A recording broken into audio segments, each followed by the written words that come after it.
And welcome to another edition of Spits and Suds. I'm Gavin Spittle of 105.3 The Fan. Thank you for listening and supporting the number one podcast from Dallas Stars and NHL here in DFW, and you guys made that happen, so thank you so much for supporting Spits and Suds. We got a good one today. You guys asked for this. You said, why don't you have Savannah Huemoeller on from D210 Sports? And so joining me in person, she was nice enough to come in. Hey, Savannah, how are you? Hi, Gavin. I'm great. How are you? I'm doing great. Like, are you at the point now where it's kind of weird not going to the arena? Yes, I already miss it a little bit. I'm the summer heat is coming in, and unfortunately, I'm not going into a freezing ice rink to cool me down. All right. So I hate admitting this, but having traveled to other rinks, to me, the AAC is one of the coldest rinks in the NHL. Like, I go to like other rinks and I'm fine.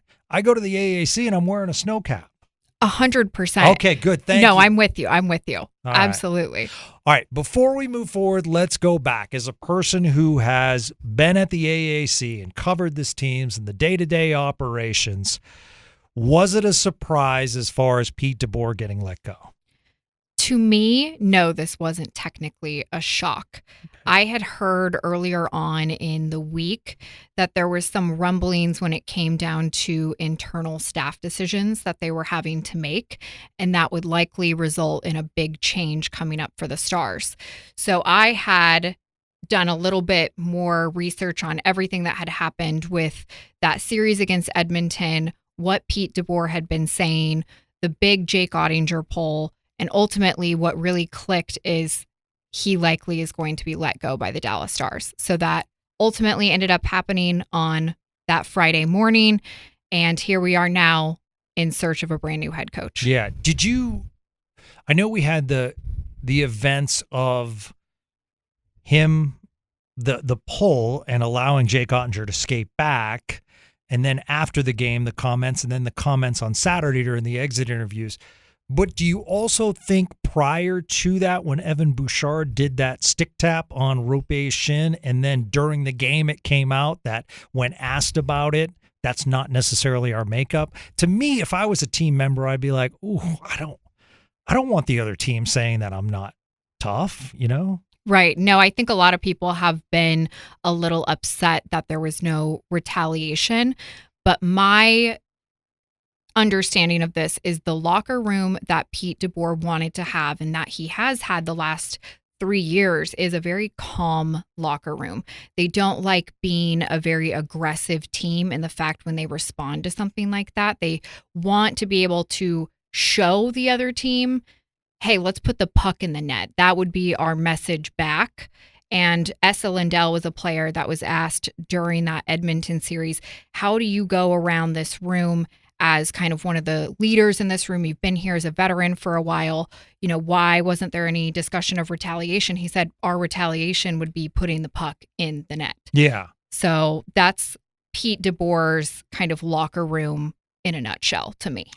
As a person who's around the players a lot, one of the things I've talked about on this podcast is just getting a more physical style. And I try to be careful with my words because I don't want any of the players hearing or thinking, or any Stars fans, it's not that I don't think these guys are tough.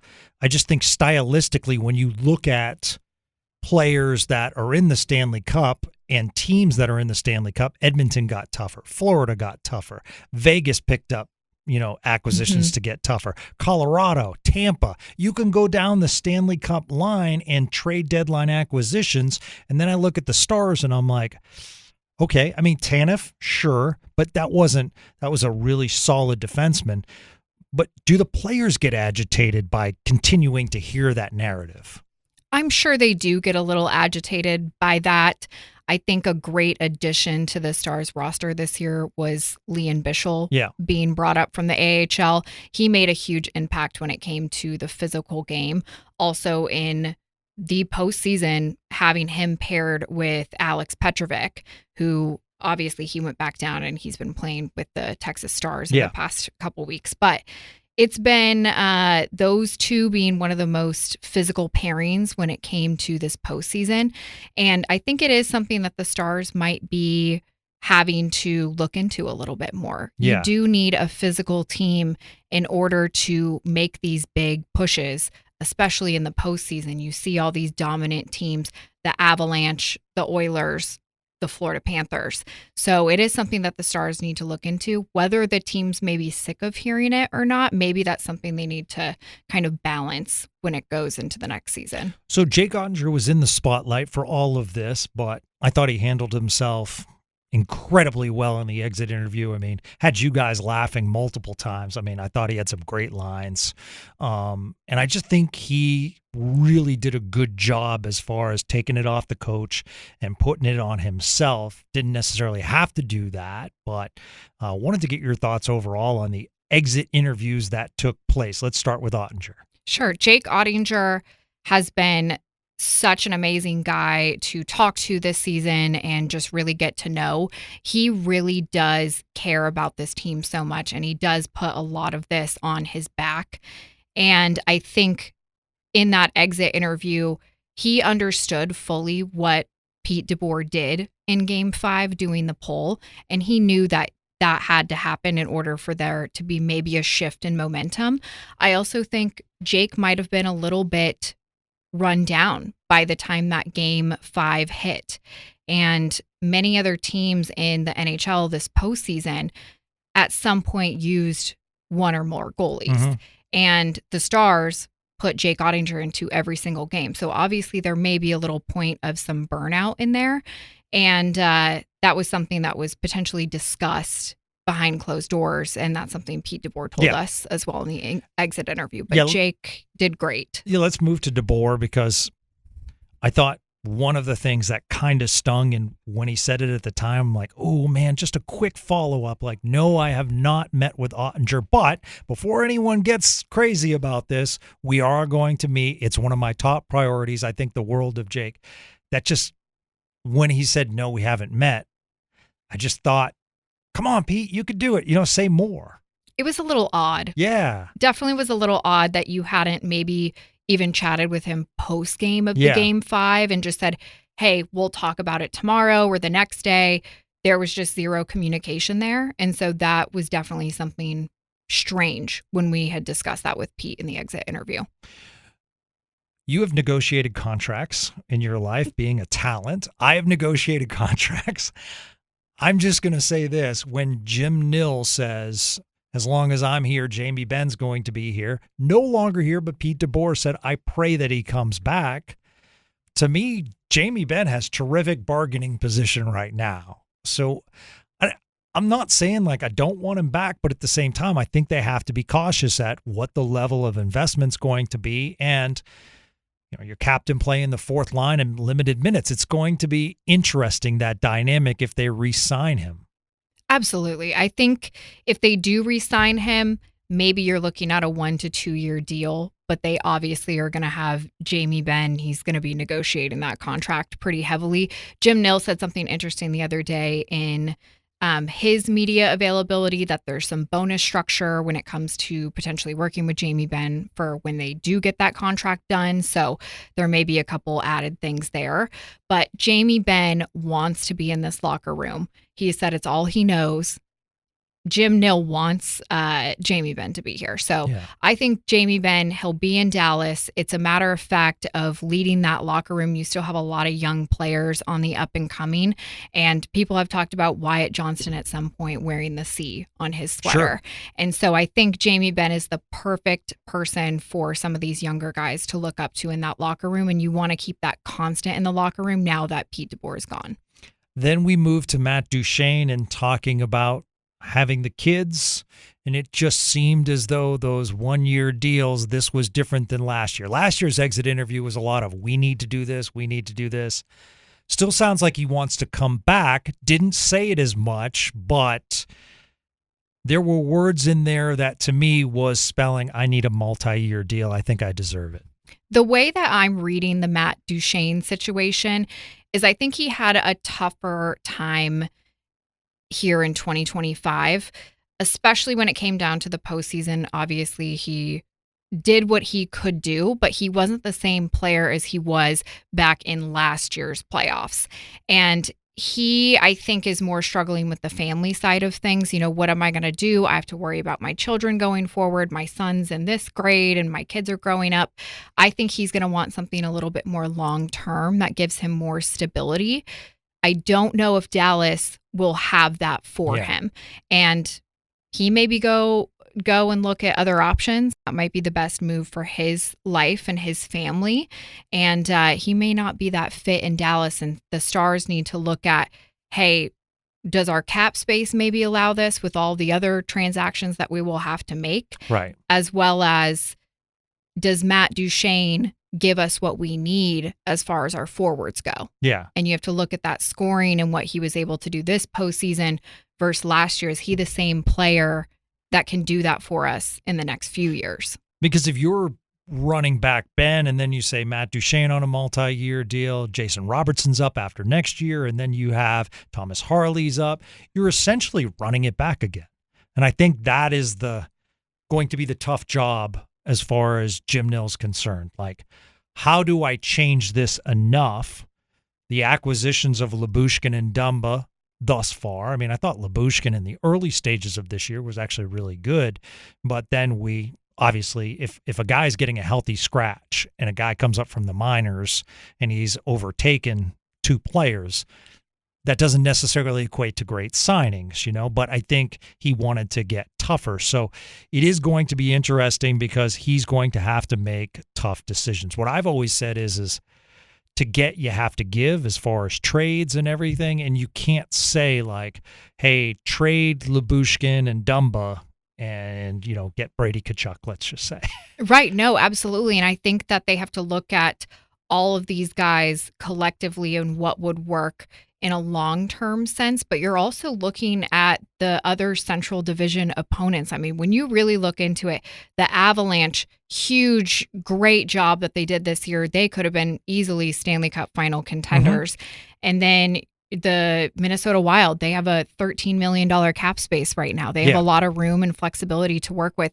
Some of these other teams are on the up and coming, the Utah Mammoth. Yeah, Utah has a ton of cap space to work with and a lot of talent on that team. Exactly. So I think it's looking at all these guys collectively, what would make the most sense for the Stars, whether that be maybe a trade deal going on where they can get a little bit more room. They don't really obviously have some picks going on in this upcoming draft that are front and center.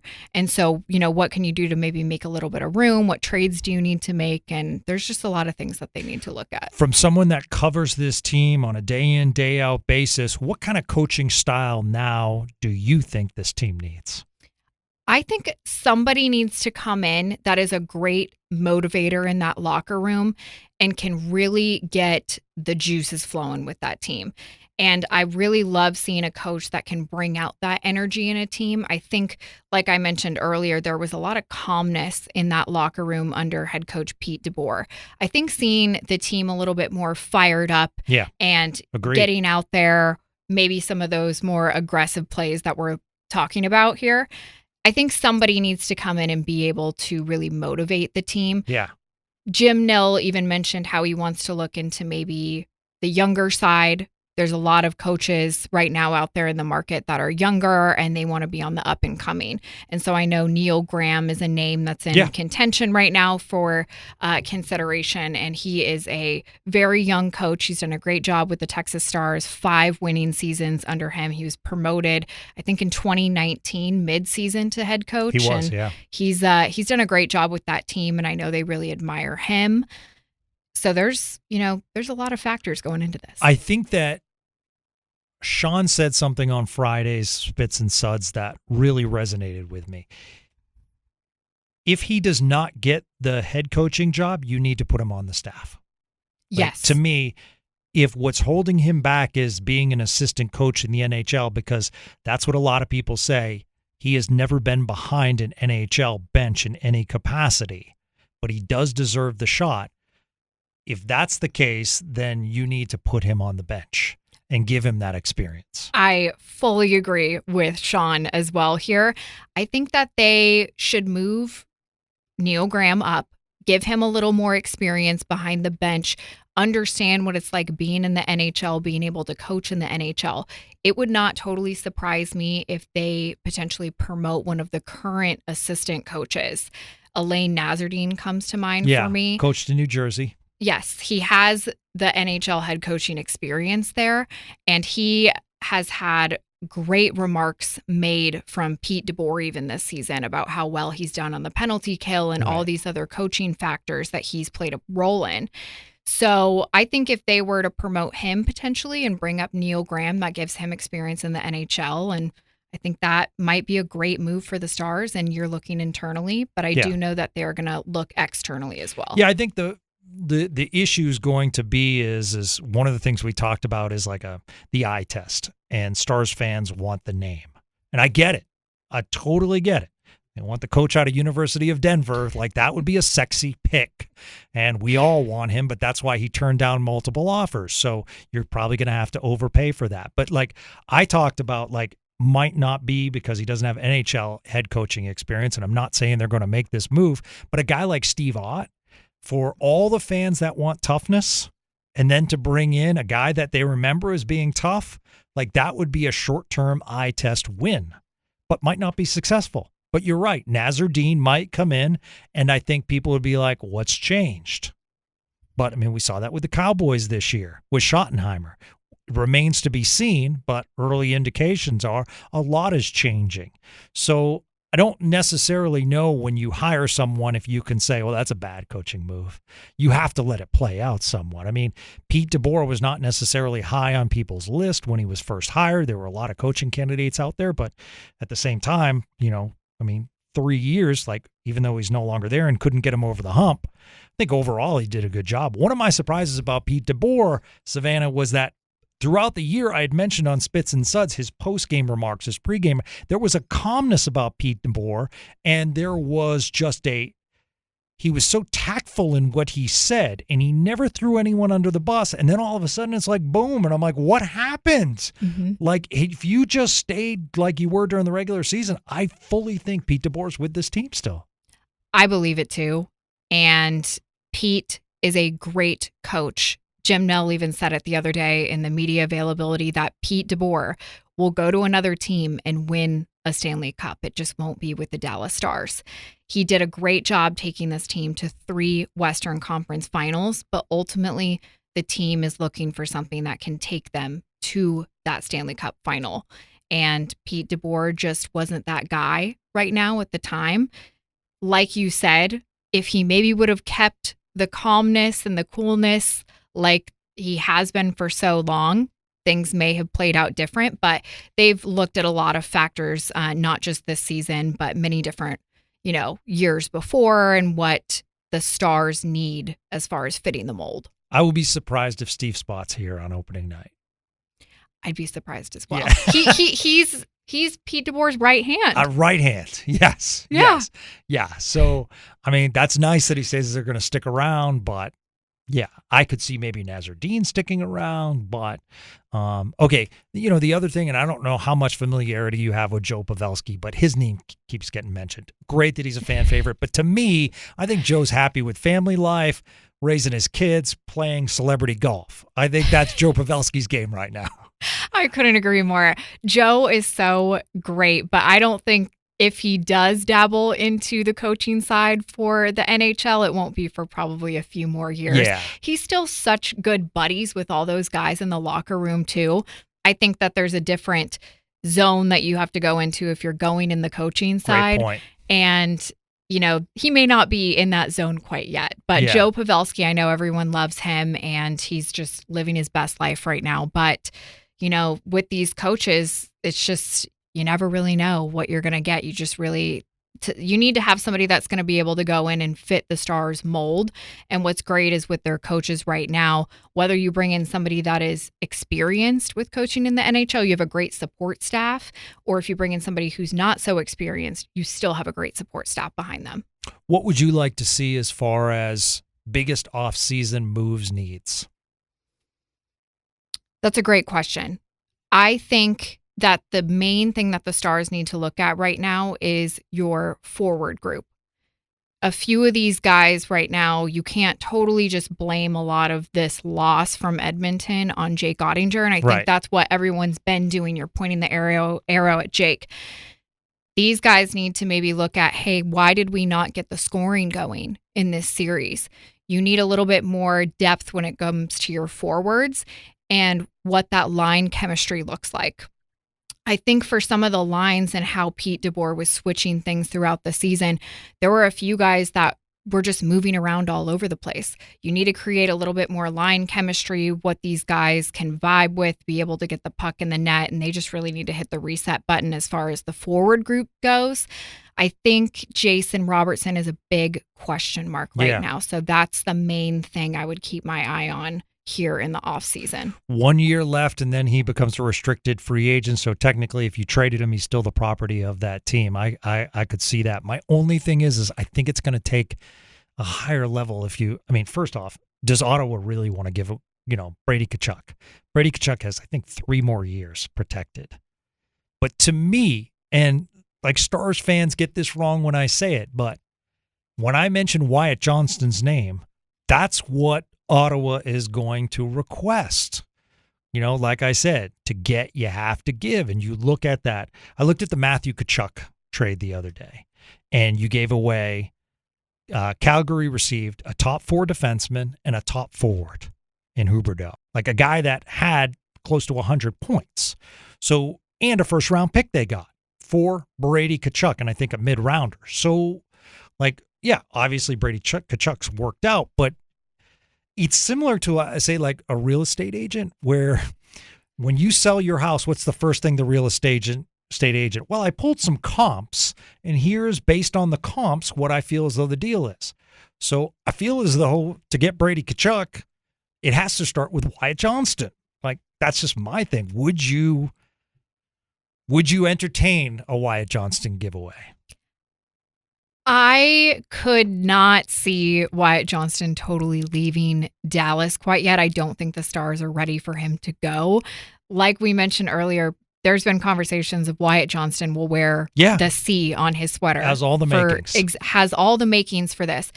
But like you mentioned, if you really want to build your group and your power squad right there as far as being able to score, you're going to have to give up a lot to get what you need. Yeah.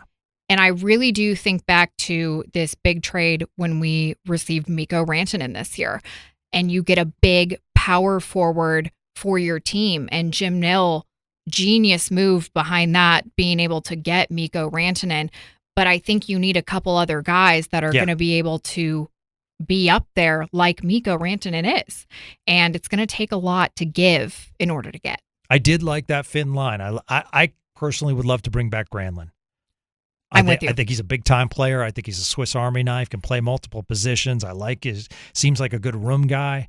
Boy, I'll tell you, kudos to you and the rest of the Star staff. Like, Mikko Rantanen is just, when you watch him in interviews, that guy is a fierce competitor. And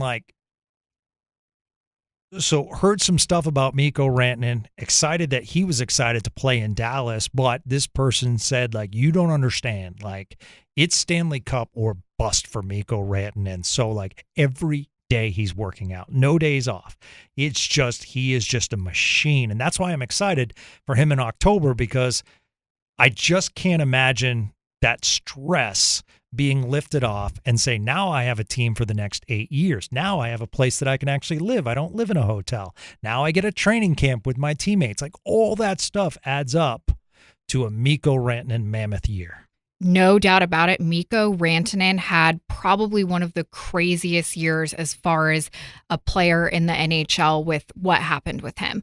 And now that he is in Dallas and he has the summer to get situated, training camp, getting comfortable with his teammates, I think we are going to see so many great things from Mikko Rantanen. But he is truly one of the most professional athletes I have ever worked with and seen in my life. He's a true professional.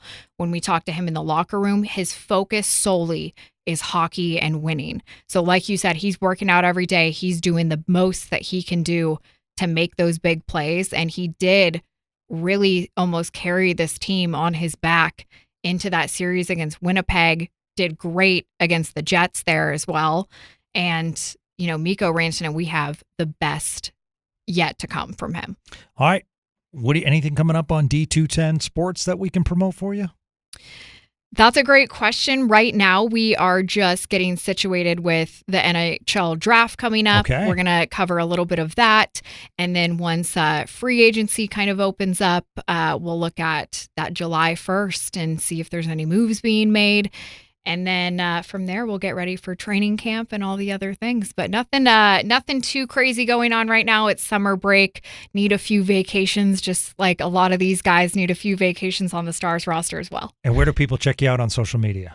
You can follow me on Instagram at Sports Savvy. I'm also on X, Sports Savvy with 2 V's and 2 Y's. Okay. And since you lived in Denver, has the Avs totally gone away for you?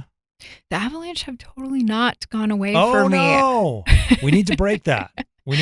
I still have some family that are very big on the Colorado Avalanche. So It's actually fun during the season because we get to go back and forth with each other. Yeah. And even the big Mikko Rantanen trade, that was a big hot topic of conversation of my family. So prior to that, it was like people going back and forth, Miro or Cale Makar? Was that? Yeah, oh, absolutely. Okay. Absolutely. Yes. All right. I like that. I mean, listen, the Landeskog story is like, you can't, like, that is such an amazing story. Mm-hmm. And from all reports, an amazing man. The fact that Mikko Rantanen was watching Landeskog's minor league game in Colorado says all you need to know about, like, what a team room guy he is. That's pretty awesome. Oh, absolutely. These guys are such close friends, and just because you get traded away doesn't mean that you don't stop caring about your teammates. And that story itself with Gabriel Landeskog is just truly one of the most incredible stories that came out of the NHL this year. And I love being able to watch Gabriel Landeskog make his return back to the ice, and I think he's going to be great for the Avalanche for the remainder of his career. Yeah. I mean, he's going to be at the Central's a gauntlet. It's going to be, it's going to be tough, but these are exciting times.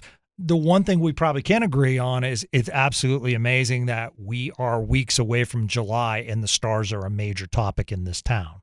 And that is something that we didn't always have. The other thing is people like you, people like Robert Tiffin, David Castillo, Leah Simakopoulos, like you look, Mike Heika, of course, all these people now covering the Stars. And just a few years ago, there was like Mike Heika. Mm-hmm. And that's it. And Mike Heika absolutely has been on this program and talked about how he thinks it's so amazing. So like Stars coverage and Stars love in this town, the growth of hockey is real.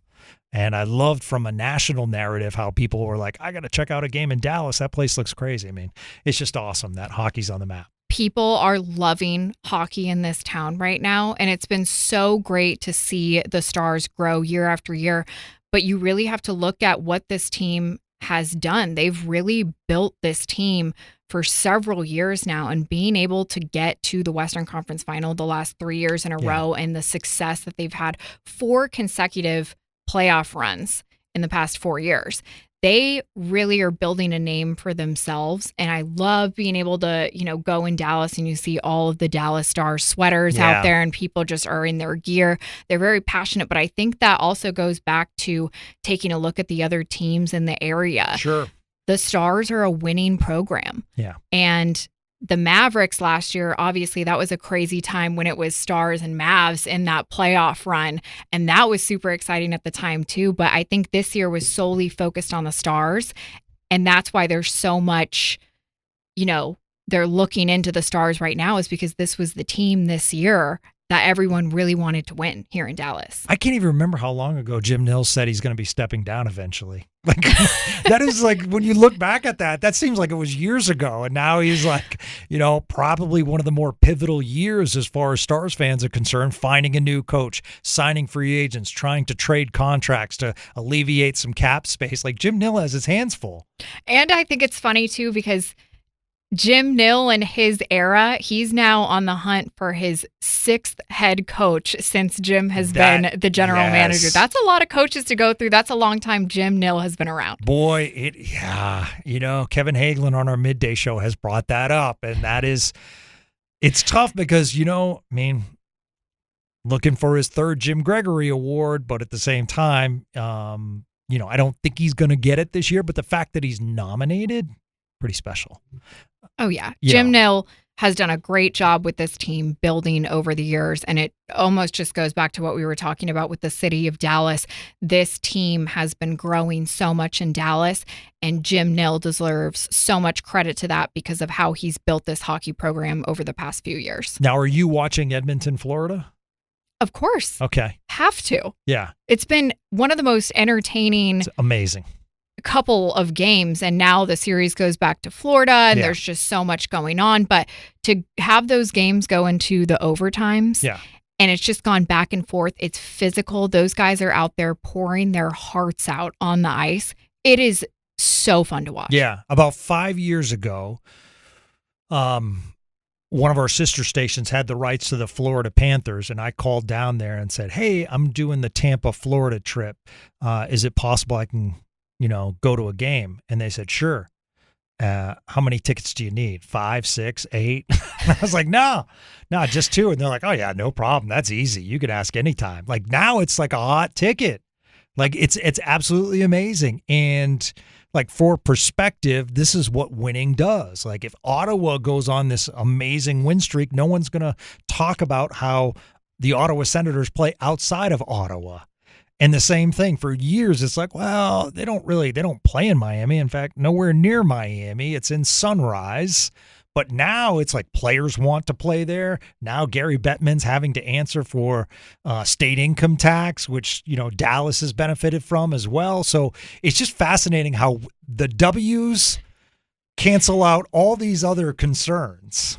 Oh, absolutely. And I think both of these teams right now are so competitive, and the markets that they're in are just so interesting. They're so different. Edmonton and Florida, just completely opposite. Right. I actually got to go to Edmonton for that series against the Stars, and that building itself was one of the craziest buildings I have ever been in to watch a sporting event. Looks gorgeous too. Gorgeous. One of the nicest arenas. They have a great setup there. The building, I believe, is only 7 or 8 years old, and it's fairly new, but the fans there are so passionate. And watching the first 2 games of the Stanley Cup Final on TV, I'm like, I can't believe I got to be there in person in Edmonton and see what that energy is like.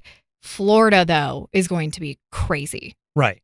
Oh, yeah. No, they Florida, pack it. They pack it out. Yeah, amazing atmosphere. I know. I felt bad because I'm like watching the national anthems, and I'm like, the first thing that came to mind, I'm like, should we put Selena Ray in the crowd? Like, I think Selena Ray does an amazing job, but I'm like, boy, that's taking it to the next level. And then I wondered, like, does that guy get paid the full amount? Because technically he only sings like half to 3/4 of the song and then just holds the microphone up. My guess is they probably just give him a ticket to every single game, and they're like, this is your spot, and you get to hold the microphone and sing it. Awesome. But it is so cool. When I got to see that live, it almost made me want to sing like myself, stand up and sing. Like he just gets it going, and the fans there to have them all sing as well. It's just really cool. Yeah. It's very unique. No, absolutely. Okay. Savannah Huemoeller, D210 Sports. So kudos to you, Spits and Suds listeners, who said, get Savannah on the program. And we did. And thank you so much for joining us today. Thank you so appreciate much it. for having me. Absolutely. We will have you on again. I would love to. Thank you. Absolutely. So that's going to do it for another off-season edition of Spits and Suds. We got a lot of programs to get to this week. We'll do coaching previews and more as far as who could be the next coach, and we'll let you decide. We'll give backgrounds on some of the candidates. So those are some upcoming shows for Spits and Suds, and thank you. Once again, spread the word that we're doing these programs in the off-season. And oh, by the way, if you listen to the podcast on Apple, just go on and write a review about Spits and Suds. Always appreciate the feedback, and that helps us get to the top as far as Google with Stars podcasts. So for Savannah, I'm Gavin Spittle of 105.3 The Fan. Until our next podcast, have a great day, everyone.